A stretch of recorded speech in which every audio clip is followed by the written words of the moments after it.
Récemment, le secrétaire général de l'OCDE a fait une espèce de mise en garde au Canada, mais ça vaut pour le Québec aussi. Il y a une croissance des inégalités chez vous et cette croissance des inégalités est un handicap à la croissance économique.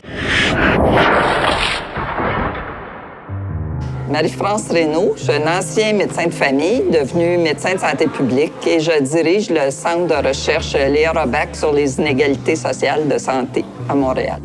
Lynne Beaulieu, vice-présidente à la Fédération Santé et Services sociaux CSN et intervenante sociale de formation. Mais en même temps que le projet de loi 10, on a appris qu'on avait des coupes de 30 dans les directions régionales de santé publique.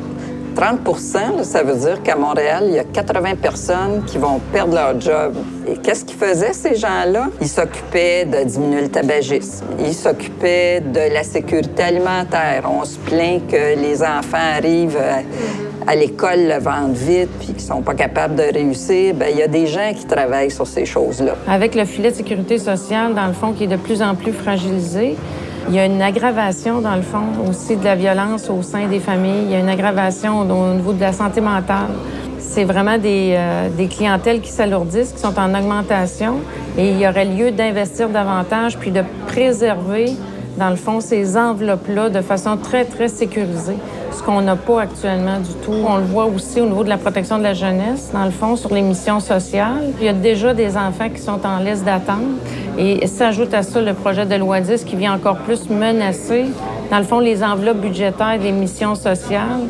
Ça fait que là, il y a tout un filet de sécurité, dans le fond, là, qui est en train de nous glisser sous le pied puis qui va affecter les populations fragiles. On voit des hôpitaux avec d'autres institutions qui ont d'autres missions se fusionner. Nous, on l'a vécu aussi pour la prévention. Ça draine des ressources ailleurs. Les infirmières font autre chose que de la prévention. Puis quand il y a des changements de structure, il y a des études aussi qui démontrent que c'est au moins 7 à 10 ans avant que tout le monde retombe sur ses pieds puis devienne pleinement efficace dans l'endroit où il est atterri. Alors, pendant ce temps-là, la population n'aura gagné aucune accessibilité supplémentaire au niveau des services sociaux. Des fois, on a l'impression que c'est une idéologie qui est en arrière, une école de pensée, des économistes qui ont dit que l'État, c'était pas bon pour la croissance, alors que les économistes modernes, les derniers prix Krugman, les derniers prix Nobel d'économie redisent que l'austérité, c'est pas bon pour la croissance, que les inégalités, c'est pas bon pour la croissance, que la pauvreté, c'est pas bon pour la croissance. Alors, il faudrait se mettre au goût du jour.